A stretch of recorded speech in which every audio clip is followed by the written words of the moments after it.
Hürmetlik radyo anlıqçılar.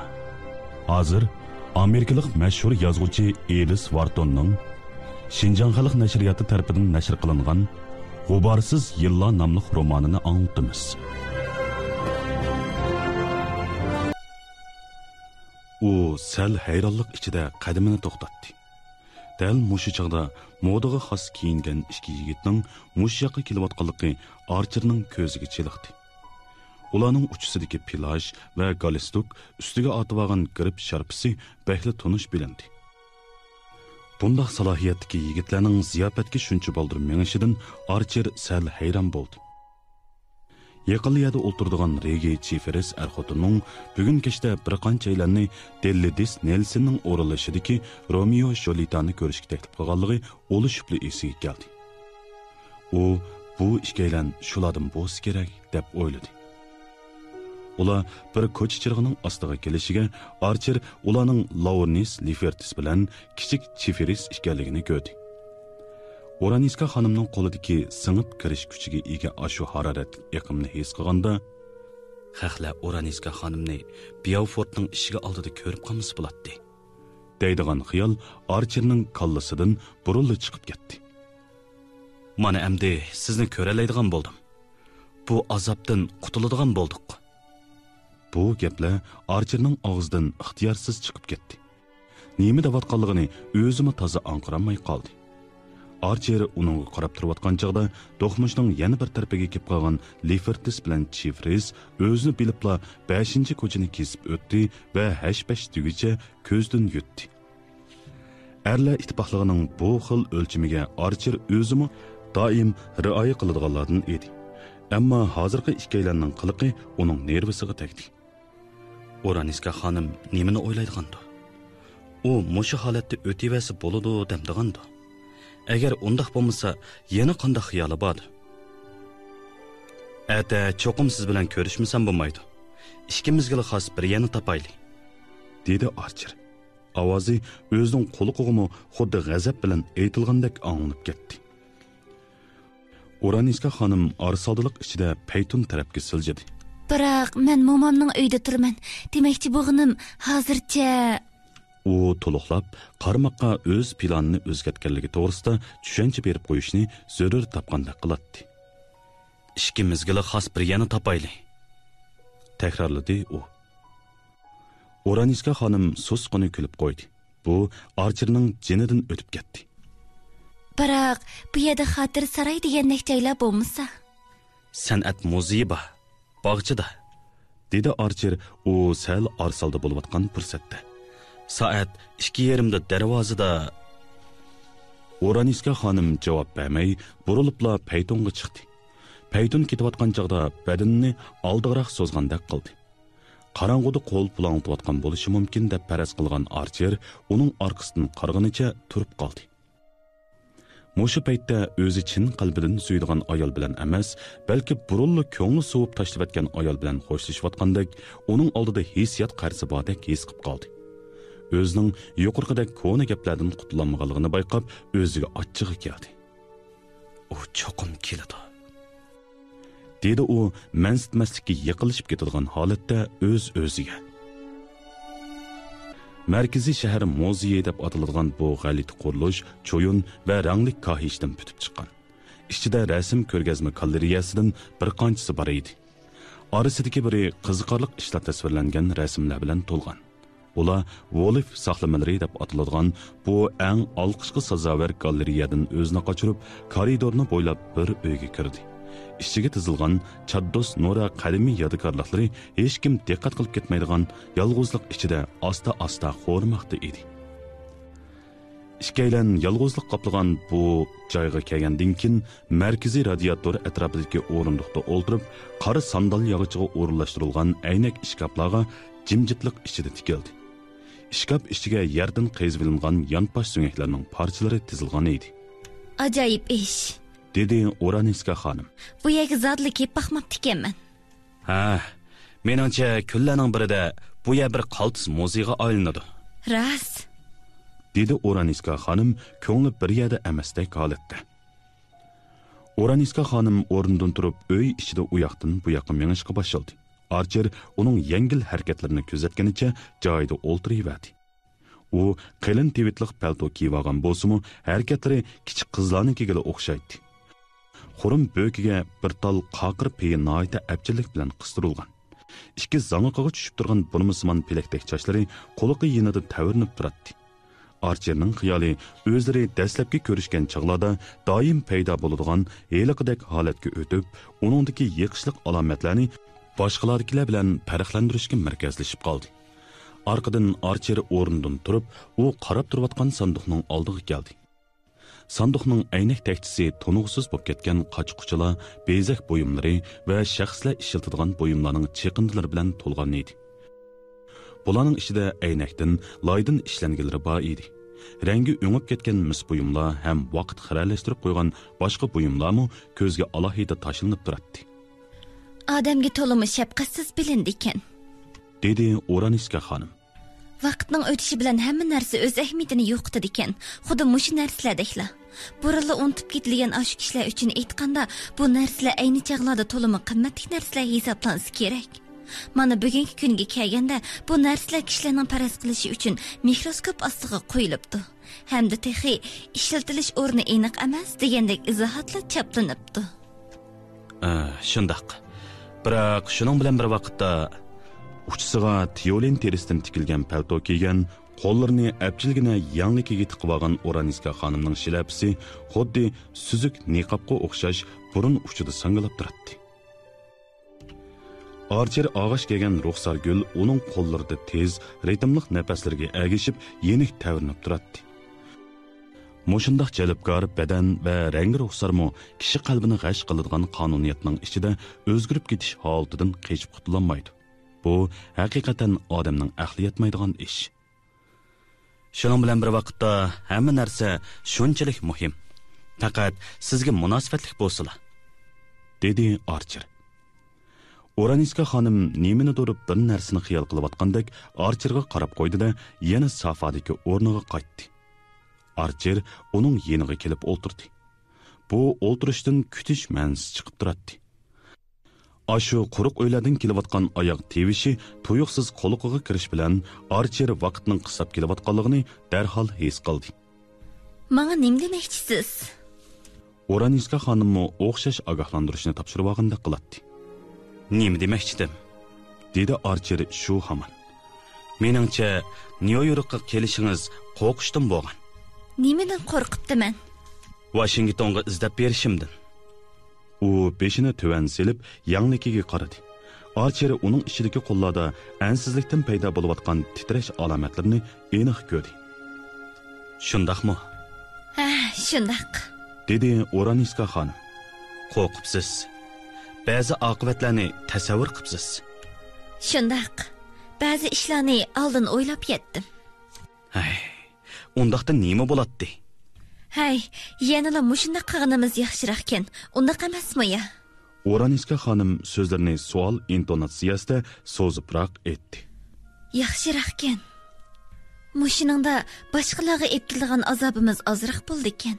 Bu dal sizning orzu qilganingiz emasmi? Siz bu yerda qolib qolsangiz, sizni ko'rib turibmi, visolingizga yetammisam, siz bilan mushundaq o'g'irliqcha uchrassam, bu dal orzuyimning ta'tirsiz ish. Eliq kuni sizga nima orzuda ekanligimni aniq aytganman. Oraniska xonim ishkilinib qoldi. Siz yana mushundaq qilishni texmi chataq deb qaramsiz?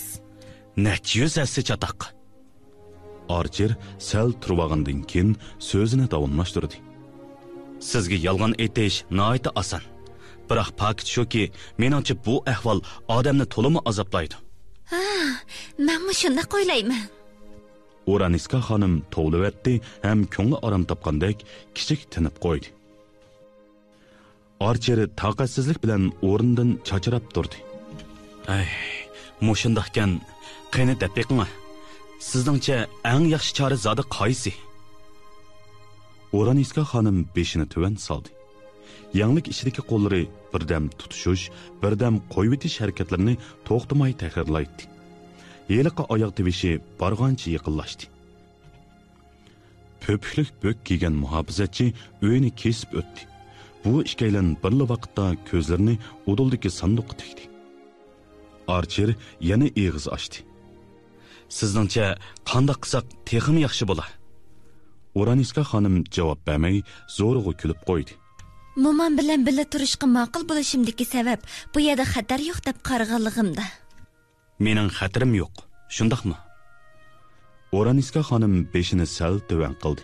Archerga udul qarayanmadi. Meni yaxshi ko'rish xavfi yo'q, shundaqmi? Takrorladi Archer. Oraniska xonimning yondan ko'rinayotgan simosi qimir qilmagan holatini saqlab berdi. Biroq Archer uning kirpiklari orasidan sirg'ib chiqqan bir tomchi yoshni ko'rdi. Boshqalarga o'rnin to'ldirib vaqtsiz azob epkilish xavfi yo'q. Biz yanala boshqalarning manga yo'lda mangmayli. Dedi Oraniska xonim boshqacha fikrni o'tirg'a qo'yib. Qanday xaqkan u? O'z xilimlikilar bilan o'xshamaydigan qiyofatga kirvag'im yo'q. Meningmi boshqalarga o'xshashlar orzu istaklarim bor. U sal qo'rqinish ichida Archerga qarab qo'ydi. Archer uning mangizlarida suz qizillik paydo bo'lganligini bayqadi.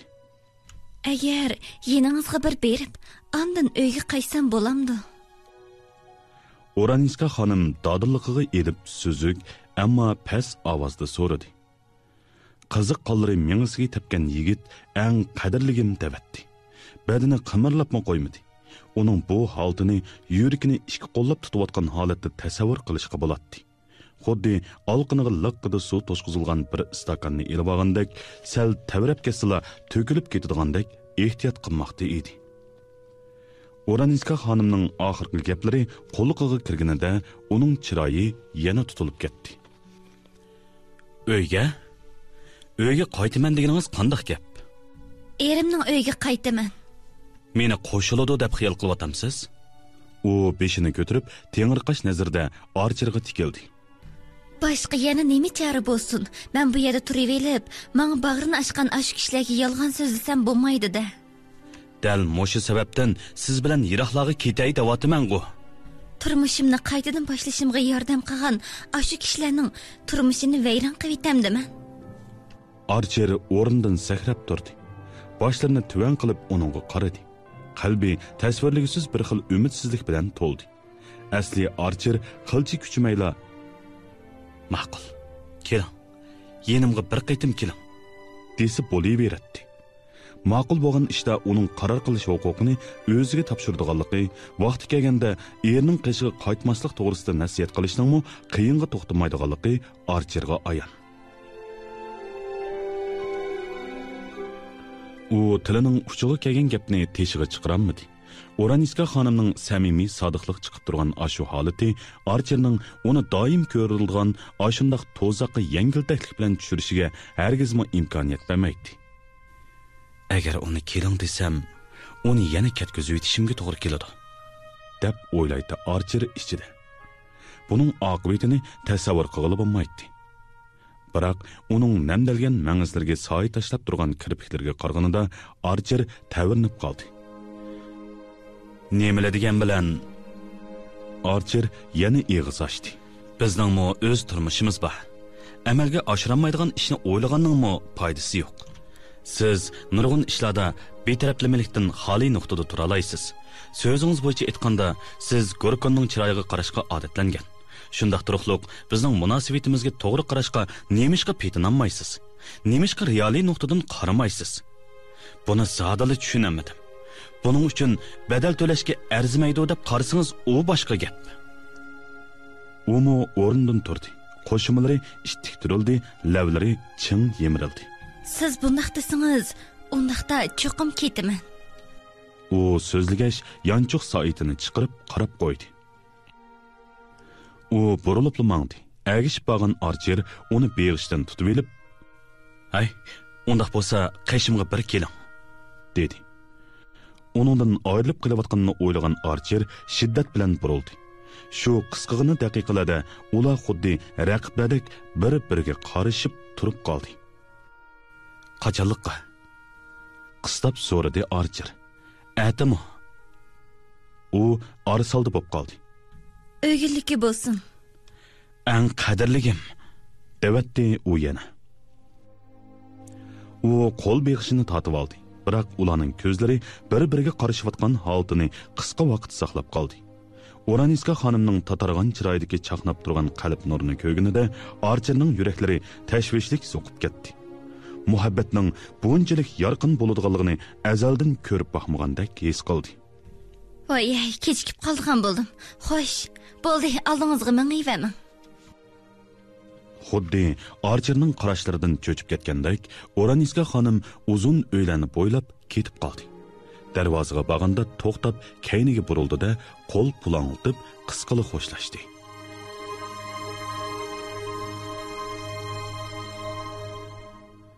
Archer o'z yolg'iz uyga qaytdi. Uyga kirgan chig'ida tun pardasi tushib bo'lgan edi. Saray uydagi ayol xizmatkor uning oyoq tevishini anglab, palampaydan chiqdi-da, ustindagi palampay supsidagi gaz lampani yoritdi. Archer xonim uydami? Yo'q, apandi, Archer xonim tushlik tomoqdan keyin payton bilan chiqib ketgan. Hozirgacha qaytib kelmadi. U ko'ngil ozodligi ichida kutubxonasiga kirib, o'zini o'rindiqqa tashildi. Әгішіп kelgan ayol xizmatkor ustal chirg'ini akilib berdi hamda o'ti o'chib qolay degan tom mashga ko'mir soldi.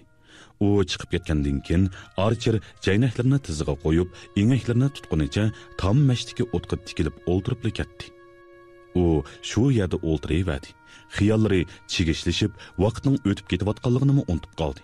Xuddi turmush tezlashayotgandek emas, balki uzilib ketgandek tuyg'uda bo'lib, tengirqash va cho'chish ichiga petib qoldi. Bu amalsızlıktan bo'layotgan ish. Undaqda bu amalsızlıktan bo'layotgan ish. U bu gaplarni ko'ngilda to'xtamay takrorlaydi. O'z orzusidan bak yiroqlab ketgan bu natija uning xushalligiga sungakdan o'tkidek sovuq suv chashqan edi.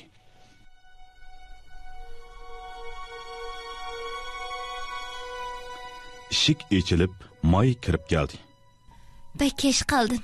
Sizni ansirtib qo'ymagandiman, ha? U so'rg'ash beshini Archerning murisiga qo'ydi va odatiga xilof holda uni quchoqladi. Archer cho'chish ichida beshini ko'tarib so'radi. Hozir xeylili kesh bo'lib ketdimi? Soat 7dan oshdi. Sizni uxlab qoldimkin degan edim. Dedi u kulib turib. Arqarilla u shilapsidagi bulapkini ilib etib, duxova bo'kini safaga tashladi. U odatdagi chog'lardan tatrango ko'rinadi. Biroq qiyofatidan jo'shqinlik urg'ib turadi. Momamning qishig'i borgan edim. Mangay deb tursam, Ellen saylidan qaytib kelib qoldi. Uning bilan toza uzoq mungdashdim. Bundaq samimiy mungdashmaganimizga uzoq bo'pti ekan. U odatdagi chog'larda o'ltiradigan yo'lanchuklik o'rindiqda o'ltirib, chuvilgan chochlarini barmoqlari bilan tuzashtirgach, Archerga yuzlandi. Archer u mendan gap kutyaptam degan hissiyotga keldi. Haqiqatan mo nayda samimiy mungdashish bo'ldi. Dedi May orqadilla. Chiroydagi sho'x kulkilari Archerga sal sun'iy to'yildi. U bek suyimlik, butunlay ayni chog'dagi Ellenkan. Balkim yaqindan buyon toza yaxshi muomala qilmagan o'xshayman. Ba'zida meningcha Archer o'rnidan turdi. Tammash supsiga yo'linib chirog'ning yoritish doirasidan o'zini chatga oldi.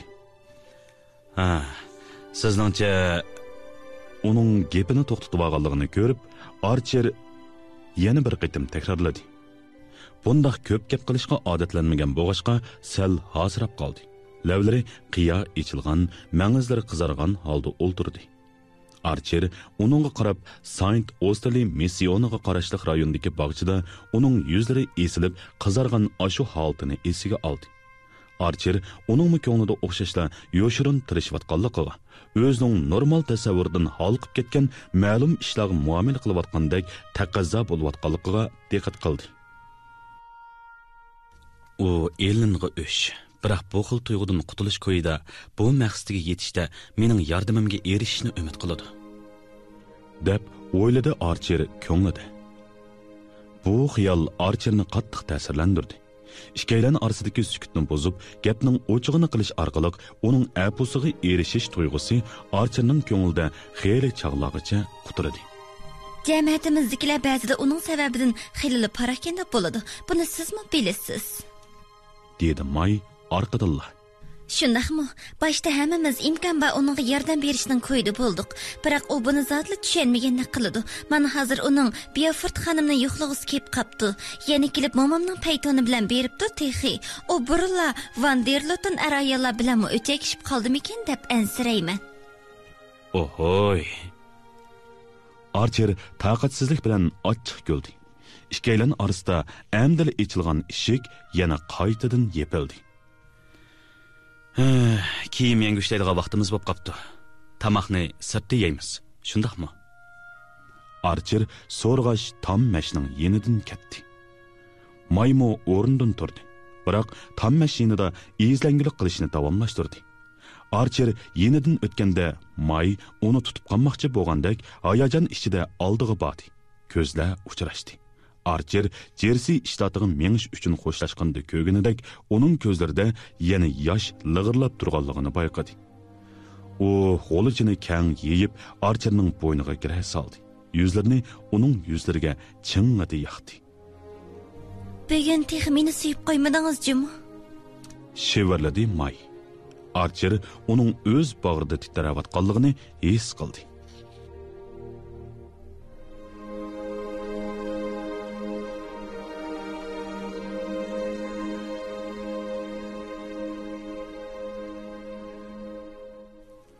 Doylel ordasida Sillerton apandi o'tgan ishlarni yodiga elayotgan cho'ng sifat tabassum bilan so'z boshildi. Bundaq ishlar nihoyat ochiq oshkora edi. Bu parangning o'rni Madison maydonidagi Van der Lutten oilasining yangi yog'ichida zinnatlangan tamoqxonasi, vaqti Archerlar san'at saroyini ekskursiya qilgan kunning ertasi kashqurunligi edi. Van der Lutten er-xotin Scott Colifton shaharga bir qancha kun turg'ili qaytib keldi. Ular Beaufortning vayron bo'lganlik xabarini anglab, oldi-keyniga qirmay shu yerga qochib berib olgan edi. Anglashlarga qaraganda, bu echinishlik ish ijtimoiy aloqa sohasidagilarni bir muncha qalaymaqonchiliklarga tiqib qo'ygan, shunga bu ikkisining shaharda bir yuz ko'z tutib qo'yishi bahmo zarur bo'lib qolgan. Ahvol to'limi halqiliq bir paytga kirib qolgan edi. Bu dal Archer xonimning aytganidek teatrxonada boshqalarga ko'rinib qo'yish, hatto darvozasini ochib qo'yishmi ularning ijtimoiy aloqa sohasidagilarga qarata yuksak mas'ul bo'lganlikning ifodasi hisoblanadi. Qadrlik Louisa, Lemer Citrasis xonimdek kishilar o'zlarini Reginaning o'rnini bosalaymiz deb qaraydi. Ammo bu hargiz mumkin emas. Aşı yangi yochilar mush fursatdan foydalanib so'qinib kirib, puttiqidagiga erishmoqchi. Citrasis xonim dastlab New Yorkga kelgan aşı yili qish dal suv chechga tarab ketgan chaqla bo'g'ishqa ayollari shifoxonada bolalarga qarayotgan aşı erlar ayolning uyida yo'qligidan foydalanib, g'appida uning uyiga berib olgan. Louisa, siz Henry bilan cho'qim ilgirgidekli jiddiy iqindagi qo'ram tashladik. Mustahkam turingchi-mu?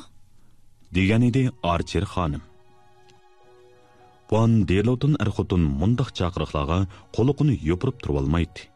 Shunga ular zo'rg'a bo'lsa-mu shaharga qaytib kelib, darvozasini qaytadan ochdi ham bog'aq tarqitib, ikki qitimliq ziyofat va bir qitimliq kashlik yig'ilish uyushtirdi. Bu kuni kechda ular Sillerton Jackson, Archer xonim, Nevland er-xotinlarni birga opera ko'rishga taklif qildi. Ko'makchi bo'lgani bu yil qishdagi tunji maydon Faust edi. Van der Luttenning lampasi ostida har qanday ishda takalluflardan xoli bo'g'ilib bo'lmaydi. Chaqirilgani faqat 4 mehmon bo'lsa-mu, g'izolnish dal soat 7 da boshlandi. Har xil taomlar reti bo'yicha yeyilgandan keyin mo'tvarlarga xotirjam holda birdan sigaret chekib oladiganga vaqt chiqdi. Archer tunugun kechdan tortib xotinini ko'rib baxmadi. U atgandala ish o'rniga berib, yig'ilib qolgan ishlarni bir yoqlik qilish bilan bo'lib ketdi. Tushdan keyin yana boshlig'i tuyuqsiz chaqirtib qoldi. Shunga u uyga qaytib kelganda xeyli kech bo'lib ketgan. May Van der Luttenninkiga o'zi avval berib olib, paytonni yana qaytarib etgan edi. Mushu minutlarda Archer Scott Colifning anarguli va bir muncha taomlarga emas, balki Mayning tatargan, arg'in chiroyining aksicha ko'zlaridan nur chaqintib, odatdan tashqari jallanib ko'tuldashlarga hayron bo'lib o'tdi. Sillerton Jacksonni bilarmanlik bilan hikoya so'zlashga boshlagani ayol sohibxonning o'tirg'i qo'ygan savoli bo'ldi. Beaufortning vayron bo'lishi yoki vayron bo'lgandan keyingi pozitsiyasi saroy uyda o'ltirgan munozirchilarning qaltis qiziq temasiga aylandi. Van der Leyen bu masalaga qarta uzil-kesil tekshirish va ayiblash yurgizgandan keyin Van der Leyen xonim May Archerga tikilib qaradi. Mo'mingiz Mingotning paytoni Beaufortning ishkida turibdimish qadrligim. Anglaganim rostmi? Nurg'un kishilarning ditig'i sig'maydigan ishni tergan bu mo'mayning ismini uning qoida bo'yicha atamig'ini hammalarning diqqatini tortdi. Mayning yuzi o'ppida qizirib ketdi. Archer xonim darhol gap qistirdi. Agar bu rost bo'lgan holatdimi, meningcha Mingot xonim bu ishni bilmaydi.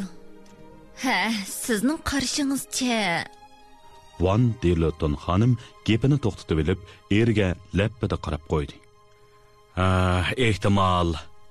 Van der Leyen so'z oldi. Oraniska xonimning kang qo'rsaqligi neri berisini o'ylamayla Beaufort xonimni yo'qlashga da'vat qilgandi. yoki bo'lmasa uning alayda arboblarga bo'lgan qiziqishidan bo'lgandi. Archer xonim to'ng talaffuzda bu gapni qilib etib, Archerga ahmoqlarcha qadilib qarab qo'ydi. Bu ishning Oraniska xonim bilan bog'lanishib bo'lib qolganligidan bekma afsuslanaman. Archer xonim eg'izni purishtirganicha, qadrligim, siz uni Sikot Kolifda ishga qaytim kutib olgandan keyin dedi. Jackson apandi dal mo'shi gapni fursat berib, noaytib bilarman qiyofatda nazariyalarini o'tirg'i qo'ydi. Doylil ordasida u yana takrorlab, ko'pchilikning diqqat e'tiborini o'ziga qaratganligini bayqadi. Ba'zi masalalarga bo'lgan qoidalar faqat mukammal emas. Masalan, siz Monining puli nadin kelgan yoki ordadagi go'zallarning qarzini kim to'laydi deganlarni so'rasangiz. Qadrli Sellerton, Archer xonim gap ochdi. Biz nima mushunda qoidalarni qabul qilgan demayotgansiz, ha? Hay, hargiz undaq emas. Dedi Jackson apandi noit tamkinlik bilan. Biroq Oraniska xonimning chet elda olgan tarbiyasi uni ba'zi narsalarga ancha e'tibor qilib ketmaydigan qilib qo'ygan bo'lishi mumkin. Yashangan ikki xonim xo'rsinib qo'ydi. Shundaqdimi, mo'misning paytonini qarzdan tinib olgan bir ablahning ishiga to'xtatib qo'ymasligi kerak-da. Dedi Van der Leyen apandi qarshi chiqib.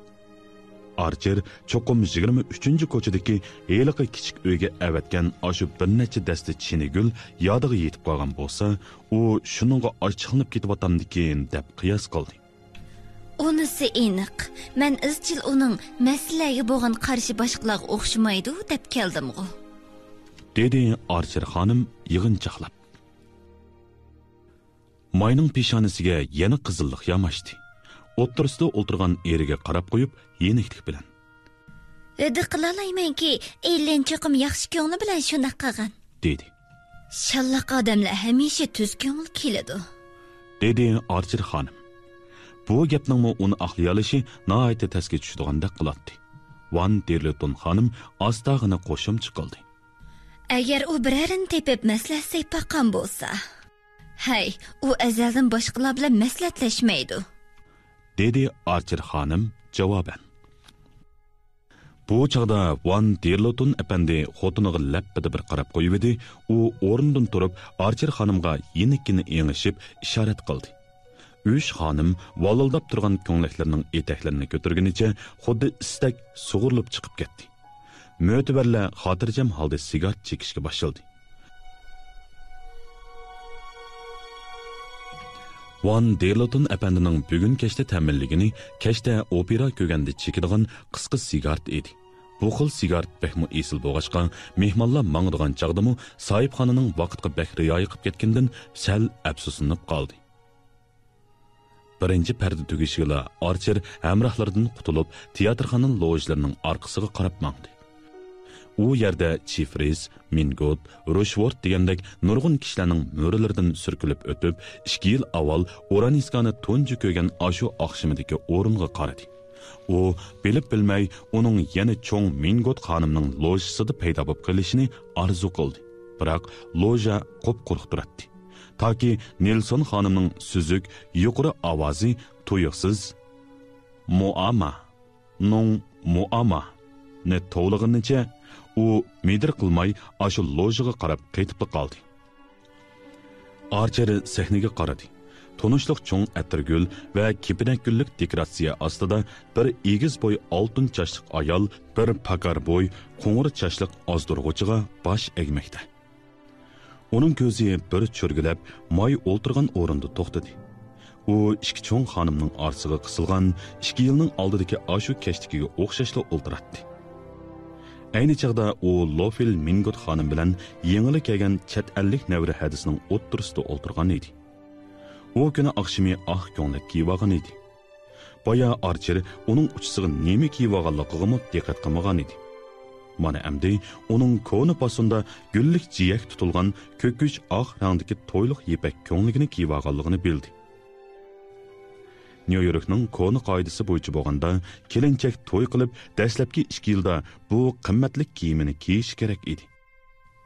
Archerning bilishicha, apsi o'zining to'yliq ko'ngligini ta hozirgacha qo'zaq talasi qog'oziga o'rab, bir kunlarda jinni kiydi deb saqlab kelyotdi.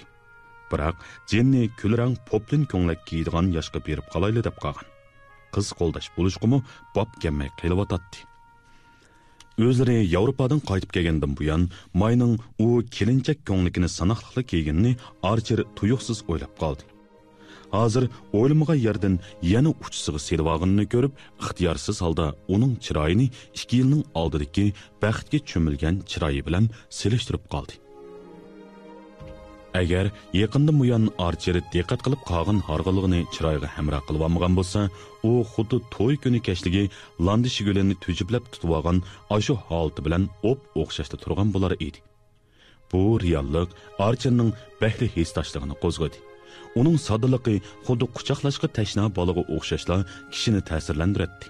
Arqadan Archer uning parvosizligi va salmoqligi orqasiga yoshiringan jo'shqin mardonligini asga oldi. Shundaqla ayni vaqtda to'ylashga putishganligini Beaufortning tans kechiligida e'lon qilaman deb turganida dardiga yetgan holda baqqalligini o'ylab qoldi. U yana uning missionga qarashli rayondagi gullikda o'ziga aytgan heliqi gaplarini qayta anglagandek bo'ldi. Men o'z baxtimni boshqa biriga bo'lgan tangsizlik ustiga qursam bo'lmaydi. Ishning o'chig'ini aytish orqali Mayning keng qo'rsaqligiga tayinib erkinlikka erishishdan iborat to'suvog'ili bo'lmaydigan bir xil intizorlik Archerda paydo bo'ldi. Newland Archer o'zini tutib olishga mahir, tamkin yigitlardan edi. Tar ijtimoiy qatlamning harakat o'lchimiga amal qilish uning ikkinchi tug'ma qobiliyatiga aylanib ketgandek qiladi. U quruq gap setib, kishilarni og'ziga qartadigan va Van Derlutun apandi bilan klubdagi kishilar ayblaydigan har qanday qiliqlarga tishtirnoqigacha o'sh edi. Biroq to'satdan u klubdagi lojlarni, Van Derlutun apandini hamda atrofdagi qoida usullarni qo'g'daydigan hammani unutib ketdi. Teatrxonaning orqa tarafidagi yerim 50 shaklli koridordan o'tib, Van Derlutun xonimning lojisining eshigini ochdi. Bu eshik uningga xuddi yana bir dunyoga tutishirgandek bilinmoqda edi. Muama. Ko'rang Margareti titrangu, chirqiroq ovozda naqshi etmoqda. Archer kirib kelishi bilan lojidagi hammaylar hayronlik ichida uningga qayrilib qaradi. U ashu doiradagilarning bir qoidasiga, ya'ni yolg'iz kishilik numur o'rinlanayotganda lojiga kirishga bo'lmaydigan qoidaga xiloflik qilgan edi. U Van Derlutun va Sillerton apandining orasidan astag'ini o'tib, xotinining qishig'i kelib engishdi. Beshim bek og'rib ketyapti. Hech kimga demang. Men bilan uyga qayting. Bo'lamdi. Pichirladi u. May uning holiga yetgan holda chiroyiga qarab, opsig'ila asta pichirlab qo'ydi-da, u xonimni esdashlik qilgan holda beshini langshitdi.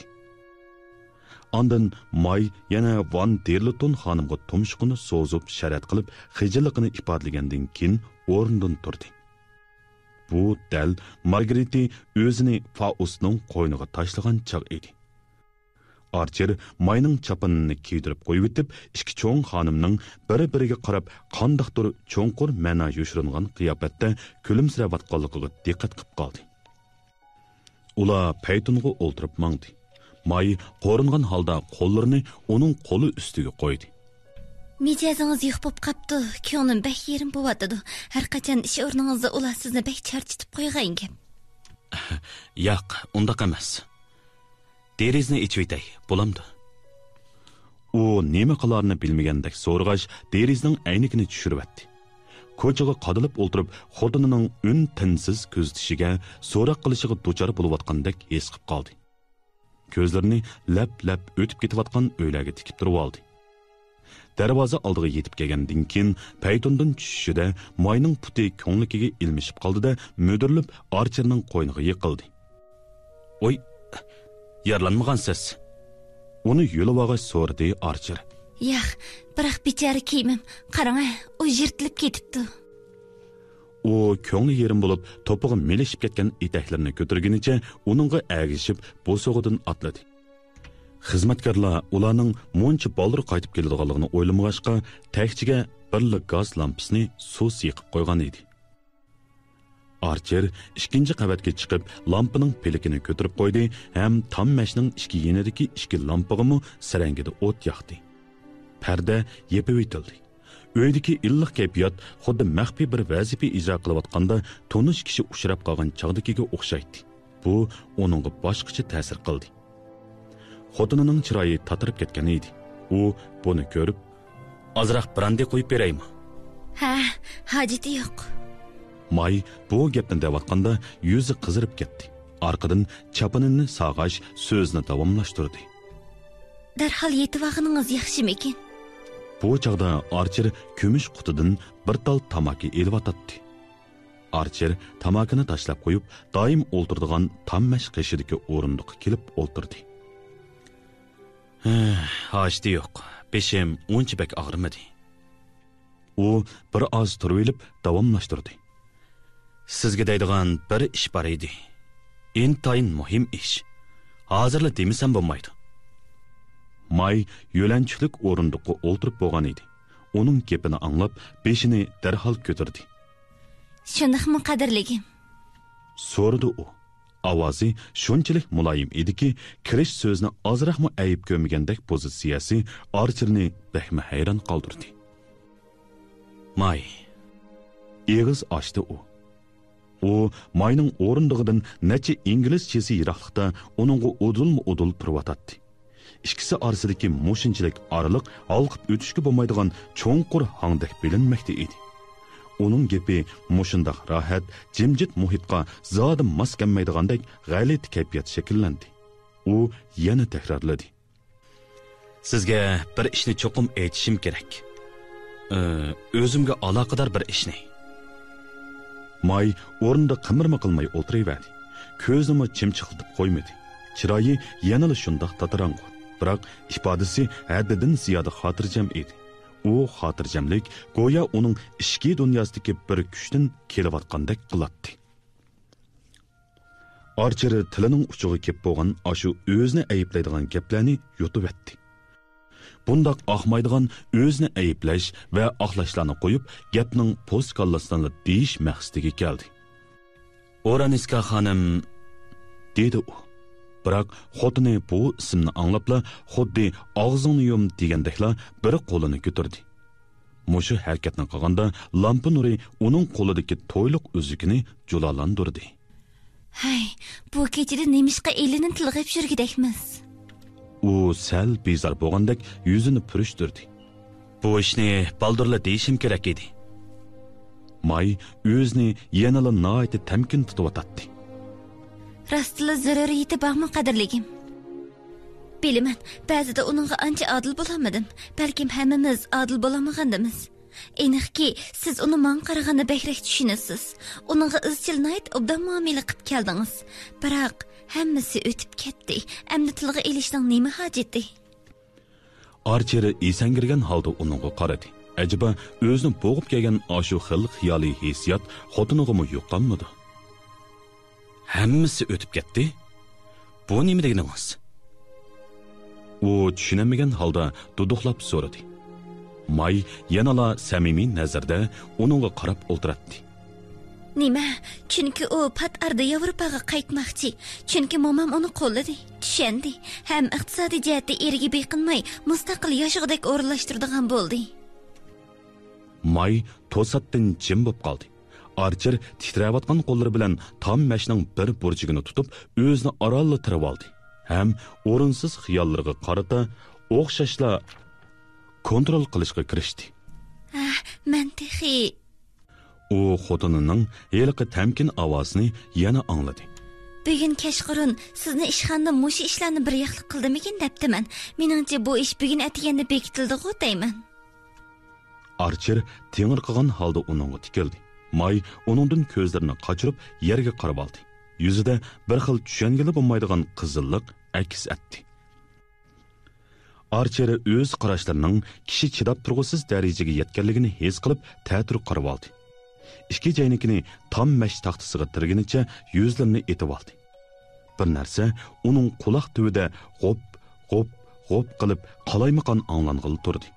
U bu ovozning tomirlardagi qallarning do'pildigan sadosi yoki Tom Mash ustidagi soatning to'kildigan ovozi ekanligini farq etolmadi. May o'ltirgan joyda qimir qilmay o'ltirib ketdi. Gapmi qilmadi. Eliqi soat asta 5 minut mangdi. Tom Mashdagi bir parcha cho'g' ko'mirilib tushdi. Uning o'rnidan turib, o'tni tuzashtirib qo'ygani anglandi. Archer oxiri burilib, uningga qaradi. Bu mumkin emas. Varqirdi Archer. Mumkin emas. Boyi menga aytgan ishni qandoq bildingiz? Tunugun Elin bilan ko'rishgan edim. Momamnikida uning bilan ko'rishganligimni sizga aytgan-ku. U shu chaqda aytmagan bo'g'aydi. Yo'q, bugun tushdan keyin uning bir parcha xatini topshirib oldim. Ko'rib baqingiz bormi? Archer og'zini ochganicha hangi qilib qoldi. May chiqib ketib, birdamdala qaytib keldi. Men sizni bilamdikin debdiman, dedi u samimiylik bilan. May bir parcha qog'ozni shira ustiga qo'yib qo'ydi. Archer qo'lini so'zib oldi. Uningga bir necha qo'rli xat yozilgan edi. Sevimlik May, bu kelishimning faqatli bir qitimliq yo'qlash ekanligini momamga oxir tushundirdim. U izchil mushundaq aqko'ngil, mushundaq keng qo'rsoq. Hozir agar Yevropaga qaytib kelsam, cho'qim o'zim yolg'iz yoki bechora Midora hammam bilan birga yashashim kerakligini o'tunib yetdi. Hammam men bilan birga ketaman deydi. Men Washingtonga qaytib, yuktaxlarimni yig'ishtiraman. Kelar hafta paraxotda yo'lga chiqamiz. Men yo'q chaqlarimda xuddi menga izchil, obdan muomilda bo'g'iningizga o'xshash momamning holdan obdan xabar elin. Agar do'stlarimdan qaysi biri menga nasihat qilib, qarorimdan yondirmoqchi bo'ldi-ekan, uningga yetkazib qo'ying. Ular bekorga avara bo'lmasin. Archer xatni ikki qaytim o'qib chiqdi. Ondan tashlab qo'yib, qattiq kulib ketdi. Kulkisidan o'zimi cho'chib ketdi. Ashu kuni kechdagi manzara ko'z oldiga keldi. Ayni chaqda Mayning to'yni oldiga surganlik to'g'risidagi telegrammasini topshirib olgandimi, u mushundoq kulib ketgan edi. Uning tushungili bo'lmaydigan shu turqi Jennini qo'rqitib etgan edi. U nima deb bularni yozadi? U kulkisini aran to'xtatib so'radi. May keskin, samimiylik bilan uning savoliga javob berdi. Meningcha, tunugungi paringimizni tilga olgan ba'zi ishlar to'g'risida bo'lsa kerak. Nima ishlar? Buningdan burun ancha adil bo'lmaganligimni, uning bu yerdagi ahvolining qanchalik tasligini to'g'ri tushunmaganligimni uningga aytgan edim. U shuncha ko'p notanish tuqqanlar orasida yolg'iz turganda, ular hamisha tanqid qilish huquqimiz bor deb qarashidi. Ishning mohiyatini tushunmaydi. Uningga bunimi aytdim. U birdam to'xtab, yana davomlashtirdi. Ma'nimi ayan, siz izchil uning mangu ishonadigan do'sti bo'lib keldingiz. Mening sizga o'xshashligimni, bizning hissiyotimizning birdekligini uningga tushuntirib uning menga ishonadigan do'sti bo'lib keldingiz. Mening sizga o'xshashligimni, bizning hissiyotimizning birdekligini uningga tushuntirib qo'ying dedim. Yana asta davomlashtirdi. Meningcha u bularni aytishindagi hissiyotimni tushunadi. Meningcha hammasi uningga intayin tushunishlik. U Archerning qishig'i keldi. Uning muzdek bir qo'lini olqiniga erib, yuziga yoqdi. Mening beshimni og'rib ketdi. Xayrli kech qadrligim. Xayrli kech qadrligim.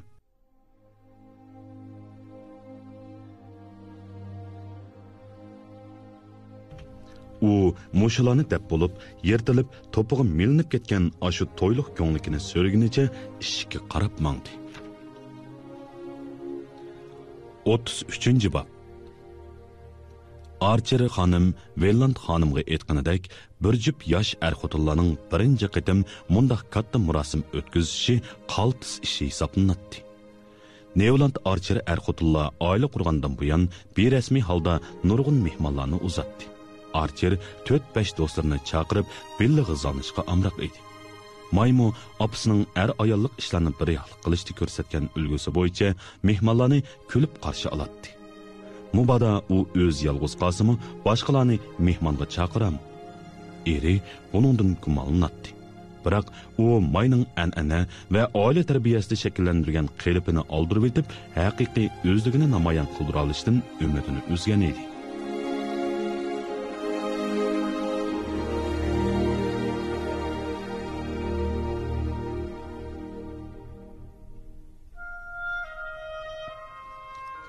Nyu-Yorkdagi bir jup boyashat oilaning bolalari qurgan oilada zo'r turkumdagi berasmiy kutib olish faoliyatlarining bo'lib turishi aqalli ish edi.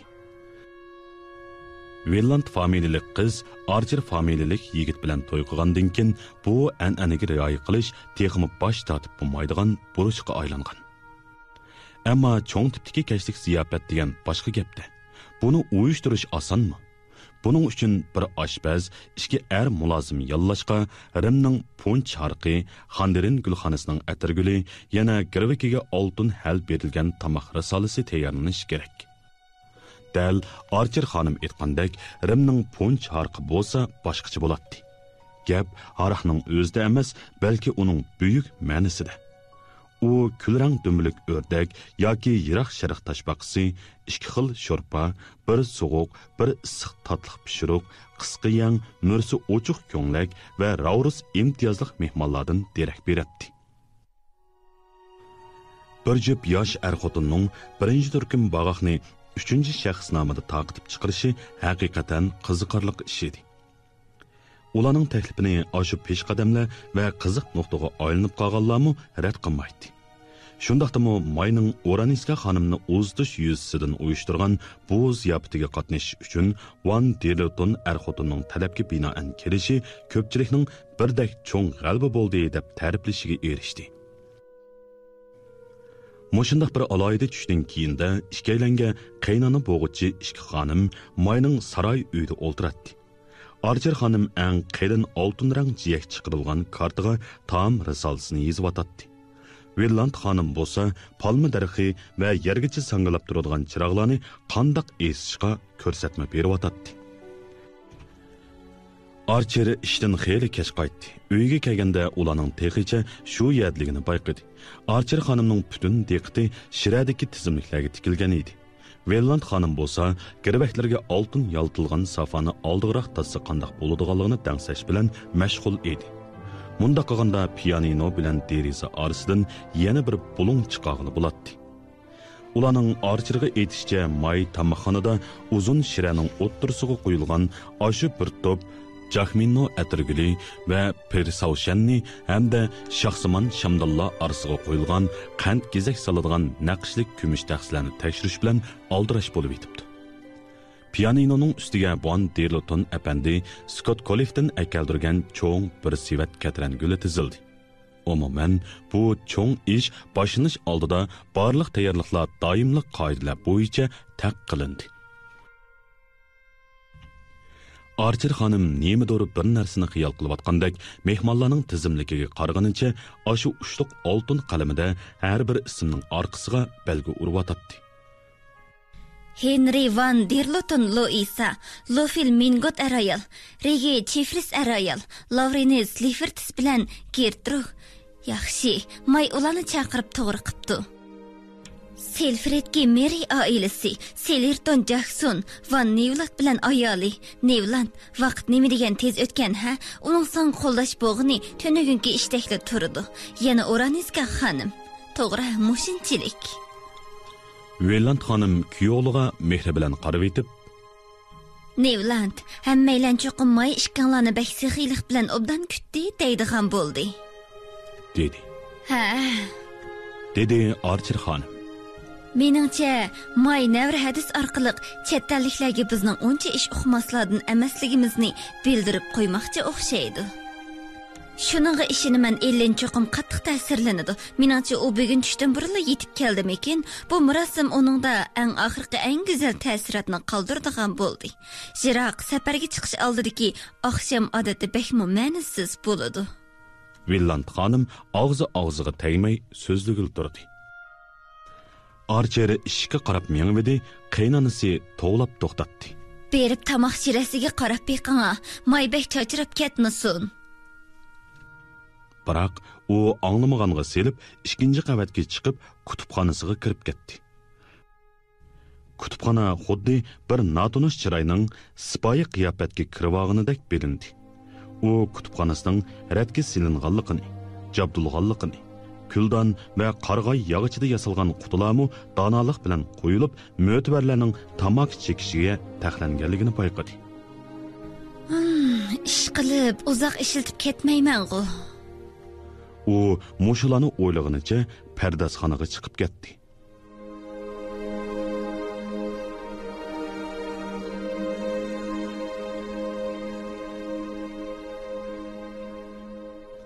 Oraniska xonimning Nyu-Yorkdan ketganiga 10 kun bo'ldi. Bu 10 kun jarayonida Archer uning ozroqmi xabarini ololmadi.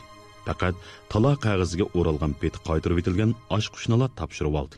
Xat uning ishxonasiga kelgan.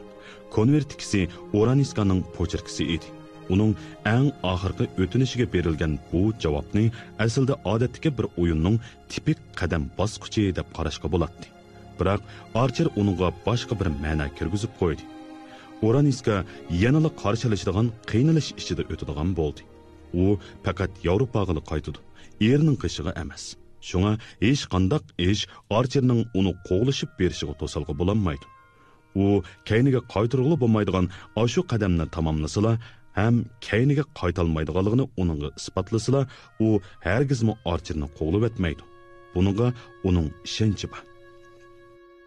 Kelgusiga bo'lgan mushi ishonchlar Archerni navbatdagi rolni o'ynashga da'vat qilyotdi. Uningga xat yozmaslikda ching turishga ham hech qanday azob va o'kinishni oshkorlamaslikka undayotdi. Archerga ikkisi o'tirsidagi to'limi maxfiy bu o'yinda yengish bileti o'z qo'liga o'tgandek bilindi. Shunga u kutmoqda. Ammo bu mezgillar to'limi azobli mezgillar bo'ldi. Masalan, Oraniska xonim mengib atsi Lightbray apandi odam avatib Archerni chaqirdi. Uni Manson Mingot xonimning navri qiziga mol-mulk ta'sis qilishni havola qilishga oid tafsilotlarni aniqlashga o'rinlashtirdi. Archer 2 soat sarf qilib, boshliqi bilan bu ishga aloqador modellarni bir-birlab ko'rib chiqdi. Mushu orliqda u bu ishda o'zini chaqirtib maslahatlashishning faqat uning bilan navr munosabatda bo'lganligidan bo'lmaganligini sal his qilib qilibdi. Muzokara oxirlashganda haqiqiy ahvol oshkora bo'ldi. Hoy, bu xonim ishni hal qilishda buning toza obdan chora bo'lganligini inkor qilolmaydi. Lightbray heliqi kelishimnomaga birdam qarab etib, tilini chaynab xulosa qildi.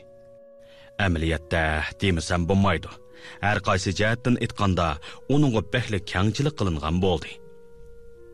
Har qaysi jihatdan aytganda, Archer bir xil masxara aralash talaffuzda takrorladi.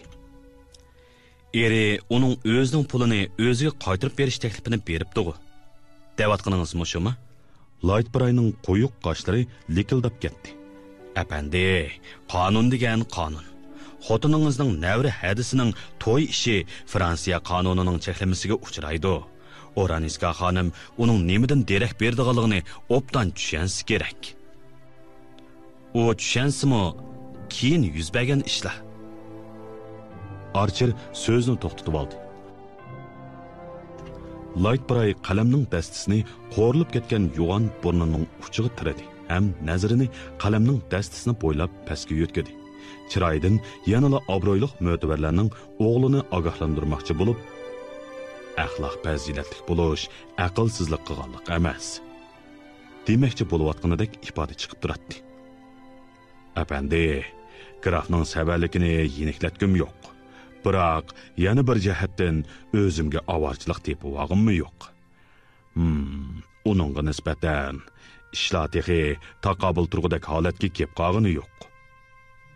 Lightbray bir tatmini ichib, qattiqliq bir hujjatni Archerning oldiga ishtardi.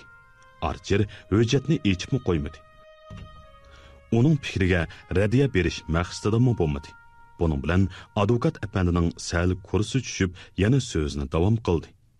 Qarang, buni texi eng oxirgi yakun deganim yo'q. Ish oxirlashdiganga xeyli bor texi. Biroq kichkina belgisini ko'ribla mohiyatiga yetmak bor. Umuman, bu chiroyliqcha bartaraf qilish usuli har qaysi jihatlardan nihoyat obdan bo'ldi. Shundaq, nihoyat obdan bo'pti. Archer qo'llag'ash hujjatni asli joyiga ishtirib qo'ydi. 2 kundan keyin Manson Mingotning chaqirishi uni yana bir qaytimliq cho'nqur sinoqqa duchor qildi. Momayning kayfiyati tushib, ochiqdan rosa qursig'i ko'pkanligini u bir qarabla bilib oldi. Ellenning meni tashlab ketganini bilamsiz, dedi u Archerni ko'ribla va uning javobini kutmayla so'zni davom qildi. Hey, nemishqa deb so'ramang. U nurg'un sabablarni ko'rsatgan edi. Hech qaysi yodimda yo'q. Men uni bu yerdagi ma'nisizliklarga chidamidimikin deyman. Nemala dey, Avgusta bilan kelinim shunda qaraydi ekan. Lekin mening jamin uningdan ko'gili bo'lmaydi. Oraniskaga uchiga chiqqan eski, biroq uning bilan birga kun kechirish 5-ko'chada yashagandan yaxshiroq. Jamiyatdagilar buni e'tirof qilmadi. Ularning qarashicha 5-ko'cha degan tep-tinish bir joymish. Bechora Ellen albatta erining qishig'i ketmaslikni qaror qilib bo'pti. U izchil shundaq deb kelgan edi. Shung u Medora degan yiliqi kalva bilan Parijda o'ltiraqlashmoqchi bo'pti. Hey, Parij degan Parij. U yerda tuzuk pulingiz bo'lmasa-mu, biror paytolliq bo'la olasiz. Biroq u bechora o'mig'im mushining'imi balalar chiqish bo'lib ketdi-da. Uni seg'inaman. 2 tomchi yosh Momayning semiz yuzini bo'ylab do'milg'inicha oshu cheksiz maydasiga tushib yo'q edi. Faqat birla ishni o'tinaman, dedi Momay oxir. Ular endi meni kelib ovora qilmasin, oromimni qo'ysin. U Archerga sal qiyammayotgandek ko'zlarini chimchiqlatdi. Dal mushu kuni oqshimi u uyga qaytib kelganda May uningga navra hadisini uzitish murosimi o'tkazib bermoqchi bo'layotganligini aytdi.